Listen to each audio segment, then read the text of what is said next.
স্বাগত। বন্ধুরা, আজকের ভিডিওর বিষয়বস্তু হলো জুন মাসে রজনীগন্ধা গাছের পরিচর্যা। অনেক সময় দেখা গেছে যে রজনীগন্ধা গাছটা অনেকটা বেশি ঝাঁকড়া হয়ে যায়, কিন্তু খুব সহজে ফুল আসতে চায় না। তাই আজকে আমি এমন কিছু সহজ পরিচর্যার কথা বলবো এবং দেখাবো, যাতে তোমাদের রজনীগন্ধা গাছেতে খুব সহজেই ফুল চলে আসে।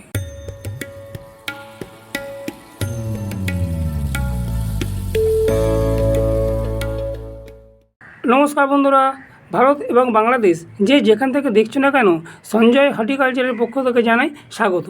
এবং যারা নতুন বাগানি বন্ধু, যারা প্রথম আমার এই ভিডিওটা দেখছো, তাদেরকেও জানাই সঞ্জয় হর্টিকালচারের পক্ষ থেকে স্বাগত। বর্ষার বাগানে অত্যন্ত সুগন্ধিযুক্ত ফুল হলো এই রজনীগন্ধা। রজনীগন্ধা দু রকমের হয়ে থাকে, একটা হচ্ছে তোমাদের সিঙ্গেল প্যাটার্ন, আর একটা হচ্ছে তোমাদের ডবল প্যাটার্ন। এই রজনীগন্ধা গাছ তোমরা দু রকমভাবে প্রতিস্থাপন করতে পারো। এক নম্বর হচ্ছে তোমরা নার্সারি দেখে রজনীগন্ধার চারা নিয়ে এসে এই বর্ষাকালেতে প্রতিস্থাপন করতে পারো। আর একটা হচ্ছে তোমাদের রজনীগন্ধার বাল্ব বা কন্দ, রজনীগন্ধার বাল্ব বা কন্দ নিয়ে এসেও তোমরা এই বর্ষাকালেতে প্রতিস্থাপন করতে পারো। কিন্তু রজনীগন্ধার যে বাল্বটা তোমরা নিয়ে আসবে, সেটা একটু বড় সাইজের নিয়ে আসবে। আর ছোটো সাইজের নিয়ে এলে কী হবে, সেটাতে ফুল আসতে দেরি হয়। ওই জন্য যখনই তোমরা রজনীগন্ধার বাল্ব নিয়ে আসবে, একটু বড় সাইজের এবং বড় আকারে রজনীগন্ধার বাল্ব কীভাবে প্রতিস্থাপন করতে হয় তার একটা ভিডিও আমার চ্যানেলেতে দেওয়া আছে। তোমরা যদি চাও তাহলে কীভাবে এই বাল্বটা রজনীগন্ধা বাল্বটা প্রতিস্থাপন করতে হয়, সেটা আমার চ্যানেলেতে গিয়ে তোমরা দেখতে পারো। প্রথমে আমি দেখাবো যে কি খাবার দিলে তোমাদের রজনীগন্ধা গাছেতে প্রচুর পরিমাণে ফুল আসবে, আর দ্বিতীয়ত কী ধরনের মাটি প্রস্তুত করে রজনীগন্ধার বাল্ব বা কন্দ প্রতিস্থাপন করা যায়, বা তোমাদের যদি এরকম ছোট রজনীগন্ধার গাছ থাকে সেটা কী ধরনের মাটিতে রিপোর্টিং করা যায়, সেইটা আমি দেখাবো। রজনীগন্ধা গাছে খাবার দেওয়ার আগে আমি প্রতিবার যেরকম দেখাই, হালকা করে মাটিটাকে খুঁড়ে নিতে হবে, কিন্তু খুব সাবধানে খুঁড়তে হবে। কারণ এটা যেহেতু কন্দ থেকে তৈরি, ওই জন্য কন্দতে যেন কন্দ বা বাল্বে যেন আঘাত না লাগে। এবং রজনীগন্ধা গাছ কিন্তু তোমাদের খুব টাইট মাটি, মানে এঁটেল মাটিতে ভালো হয় না। ওই জন্য রজনীগন্ধার জন্য তোমাদের বেলে দোআঁশ মাটি নেওয়া প্রয়োজন। এবং এই রজনীগন্ধা গাছে আমি আর একটা জিনিস তোমাদের সিক্রেট জিনিস তোমাদের দেখাবো, যেটা আমি করে গেল বছর মানে আগের বছর আমি প্রচুর পরিমাণে রজনীগন্ধা গাছে ফুল পেয়েছিলাম। রজনীগন্ধা গাছের ওপরগুলো হালকা করে এইভাবে কেটে দিতে হবে। হালকা করে কেটে দাও। হালকা করে কেটে দিলে কী হবে, কেটে দিলে তোমাদের অনেক স্টিক আসবে। এবং নিচের দিকে দেখো এইগুলো আছে, নিচের দিকে এই যে পাতাগুলো, এই যে পাতাগুলো দেখছো, এই পাতাগুলো তুলে ফেলে দাও। মাটিতে কিছু খাবার মিশিয়ে দেওয়ার সাথে সাথে কিছু গাছের পাতাতে ফোলিয়ার স্প্রে করে দিতে পারলেই আপনার রজনীগন্ধা গাছেতে অসংখ্য পরিমাণে রজনীগন্ধা ফুল পাবেন। এবং মাটিতে তার সাথে কিছু তরল জৈব সারও দিতে হবে। আর এই মিক্স খাবারটা মাটিতে দেওয়ার সাথে সাথে যে তরল জৈব সারটা কতদিন পর থেকে দিতে হবে এবং কতটা পরিমাণে দিতে হবে, সেইগুলো আমি এই ভিডিওতে বলে দিচ্ছি। 10 ইঞ্চি বা 12 ইঞ্চি টবের জন্য এখানে নিয়েছি 1 চামচ ডিমের খোসার গুঁড়ো, এখানে আছে 1 চামচ লেদার মিল্ক। লেদার মিল্কটা অপশনাল, যদি তোমাদের কাছে থাকে দেবে, নাহলে দিতে হবে না। আর এখানে নিয়েছি 1 চামচ হচ্ছে সিং চাচা। আর এখানে নিয়েছি 1 চামচ সিঙ্গেল সুপার ফসফেট। আর এখানে নিয়েছি আমি 1 চামচ অনুখাদ্য বা মাইক্রো নিউট্রিয়েন্ট। এই মাইক্রো নিউট্রিয়েন্টের মধ্যে নানা রকম খনিজ পদার্থ থাকে, ম্যাঙ্গানিজ, জিঙ্ক, সালফার, মলিবডেনাম ইত্যাদি। আর এখানে নিয়েছি আমি 1 চামচ হচ্ছে তোমার সাব ফাঙ্গিসাইড। আর এখানে নিয়েছি আমি 1 চামচ এমওপি বা muriate of potash. Muriate of পটাশের জায়গায় তোমরা কলা খোসার গুঁড়ো বা এসওপি মানে সালফেট অফ পটাশ থাকলে ওটা নিতে পারো। এবার পুরো খাবারটাকে আমি ভালো করে মিক্স করে নেবো। মিক্স করে তারপরে গাছের চারপাশে দিয়ে দেবো। এবং গাছের চারপাশে এই খাবারটা দিলে কী হবে, গাছের চারপাশে খাবারটা দিলে গাছ তার শিকড়ের মাধ্যমে খাবারটা পাতার মধ্যে পৌঁছে দিতে পারবে। এবং এই খাবারটা গাছেতে দিলে খুব সহজেই তোমাদের গাছেতে, যদি তোমাদের গাছগুলোতে যদি এখনও রজনীগন্ধা ফুল আসেনি, যদি তোমরা এই মিক্স খাবারটা দাও তা এবং যা যা পরিচর্যা বললাম সেগুলো যদি সঠিক পরিমাণে করতে পারো, তাহলেই তোমাদের গাছেতে খুব সহজেই রজনীগন্ধা স্টিক এসে যাবে। এবং খাবারটাকে খুব ভালোভাবে তোমাদের এইভাবে মিশিয়ে নিতে হবে, একে অপরের সাথে খুব ভালোভাবে মিশিয়ে নিতে হবে। মিশিয়ে এরপরে গাছের চারপাশে দিয়ে দিতে হবে। গাছের যে গাছটা তোমাদের যে টবেতে আছে সেই টবের চারপাশে এইভাবে দিয়ে দিতে হবে।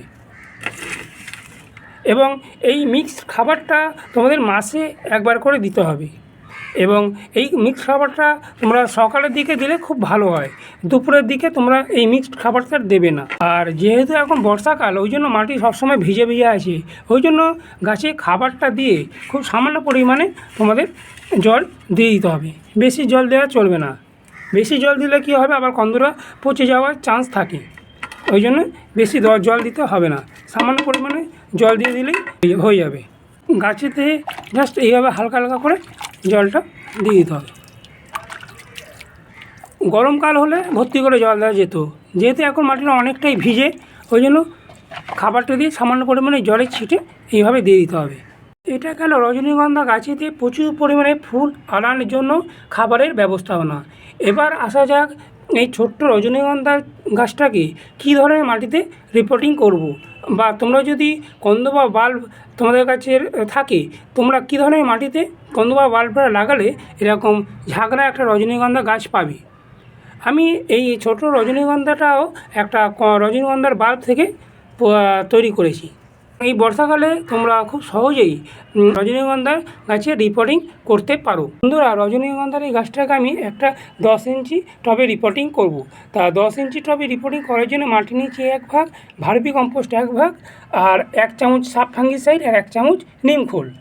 তোমরা যদি রজনীগন্ধার কন্দ প্রতিস্থাপন করতে পারো, তাহলে সেম যে মাটিটা বললাম সেই সেম মাটির রেশিওতে তোমরা রজনীগন্ধার কন্দ বা বাল্বটা প্রতিস্থাপন করতে পারো। আমি অর্ধেকটা মতো মাটি দিয়ে রেখেছিলাম, দিয়ে তারপরে বাকি যে অবশিষ্ট মাটিটা এখানে দিয়ে গাছটাকে আমি রজনীগন্ধা গাছটাকে আমি বসিয়ে দেবো।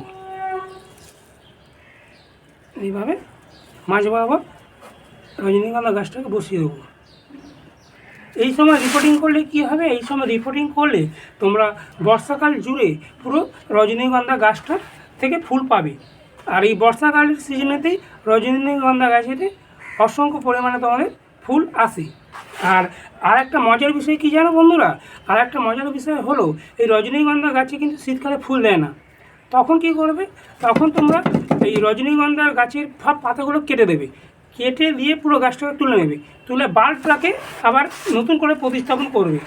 নতুন করে প্রতিস্থাপন করলে রজনীগন্ধার বাল্ব থেকে আবার গাছ তৈরি হয়ে যাবে। আগেও আমি বলেছি, তোমরা রজনীগন্ধা গাছে বেশি ফুল পেতে চাইলে রজনীগন্ধা যখন কন্দ বা বাল্বটা নিয়ে আসবে, সেটা একটু বড়ো সাইজের দেখে নিয়ে আসবে। বড়ো সাইজের দেখে নিয়ে এলে কী হবে, খুব সহজেই তোমাদের রজনীগন্ধা গাছেতে ফুল চলে আসবে। প্রতিস্থাপন করার পরে ভর্তি করে গাছেতে জল দিয়ে দেবো।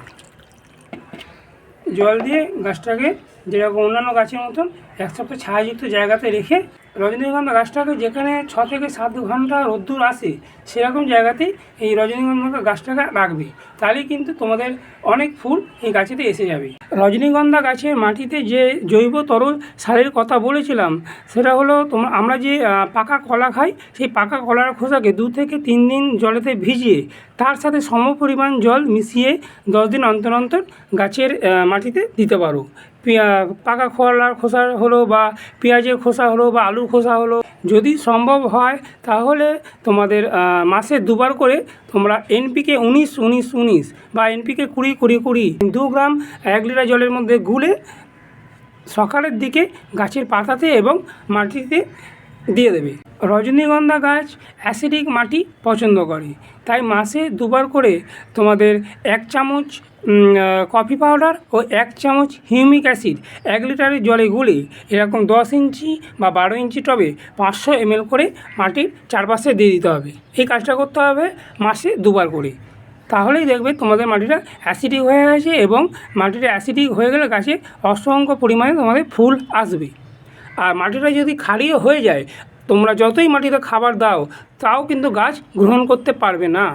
কারণ রজনীগন্ধা গাছ অ্যাসিডিক মাটিটাই বেশি পছন্দ করে। অ্যাসিডিক মাটিটা হলে গাছটা তার খাবারটা গ্রহণ করতে পারবে এবং খুব সহজেই গাছেতে ফুল চলে আসবে।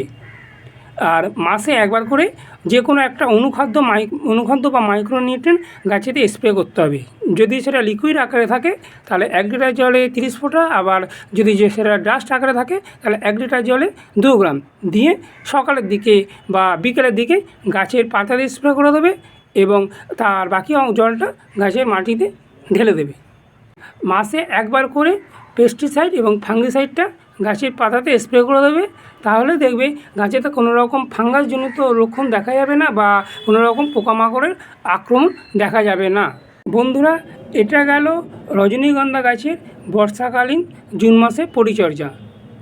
যদি আমার এই ভিডিওটা তোমাদের ভালো লেগে থাকে অবশ্যই ভিডিওটাতে একটা লাইক দিও এবং চ্যানেলটাতে সাবস্ক্রাইব করে আমার পাশে থেকো। ভিডিওটাতে লাইক দিলে কী হয়, লাইক দিলে নতুন নতুন ভিডিও করার উৎসাহ আমার বাড়ে। সবাই তোমরা খুব ভালো থেকো, সুস্থ থেকো এবং তোমাদের ছাদ বাগানে তোমরা প্রচুর পরিমাণে গাছ লাগাও। নমস্কার।